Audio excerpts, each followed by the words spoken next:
Well, hello everyone. If I'm looking a little ragged, that's because I've been up all night. And what have I been doing? I've been smoking a pork roast.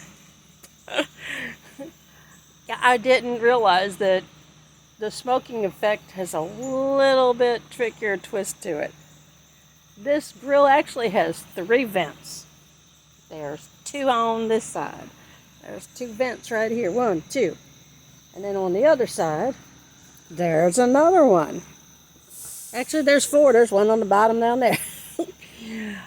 It's funny the things you find when you're sleep deprived, right? Well, this is a pork butt roast, Boston butt roast.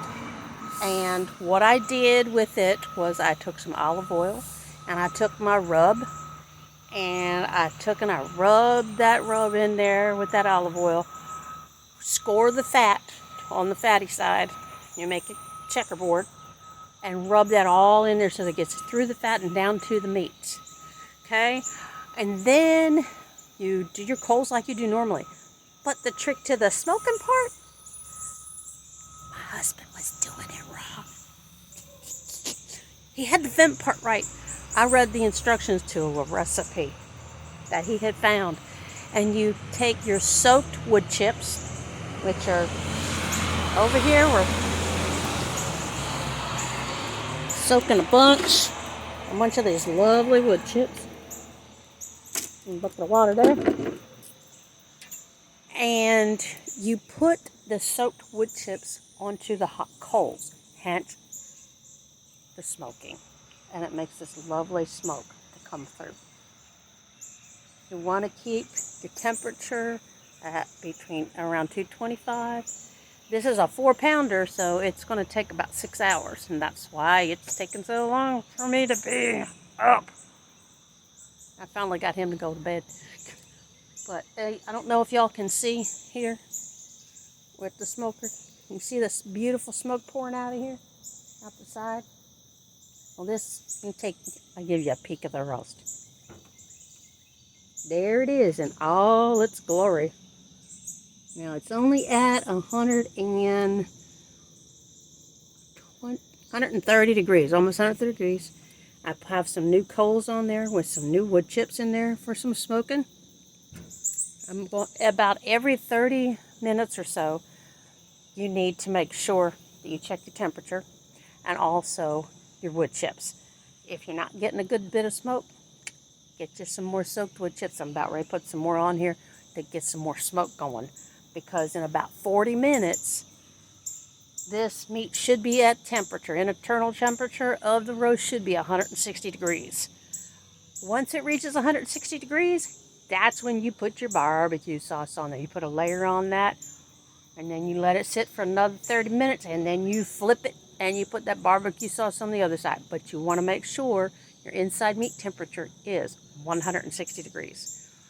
You're going to see the final product, I promise, but I've been up all night. I'm going to put some fresh, moist wood chips on there, get some more smoke billowing out, and tell you what, let me do that so you can watch the smoke build up. That'd be a treat, wouldn't it? So I'm going to sit this right here, so hopefully you'll get to see the results.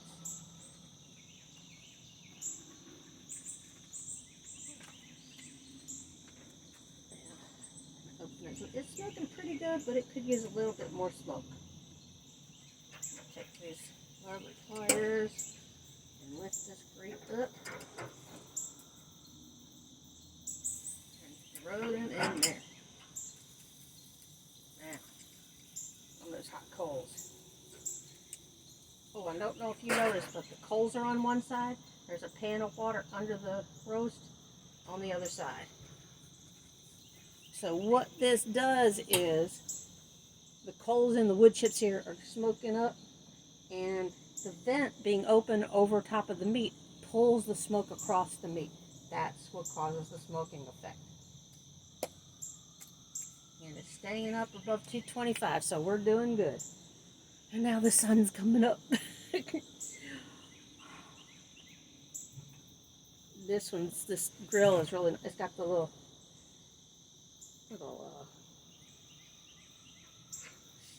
PTP coal, I call it. I see some coal down here that must have fallen through. That's alright. As long as it's keeping all that heat up in there, we're good. I'm going to move around a little bit just to get some more of that good smoke going across. Put a little closer to the meat side, but not directly. And now you can see. Can you see all that smoke coming out of there now? Look at all that smoke coming out of there now.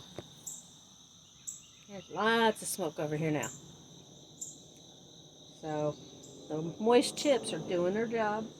They've got about another hour of putting that beautiful smoke in there. And then I will do the barbecue sauce on top. On one side, after 30 minutes, I'll flip it again. But I'm going to make sure my internal temperature is almost 160. So when it's done, I will tune you all in and you'll get to see the final product. It's going to be about 2 hours now. So Barefoot Country Cook is back out of the kitchen grilling again. And do you know what I got? I got my husband's blessing on this one because he wanted me to do the recipe for the sauce. So it's all good. Wish you all could come over because 4 pounds of butt roast is a lot of meat. We're going to have a lot of leftovers. Be sure to tune back in later and see how this turns out. God bless and don't forget to put those shoes under the bed, but don't wear them when you're cooking. I'm out here barefoot right now. See y'all in a little while.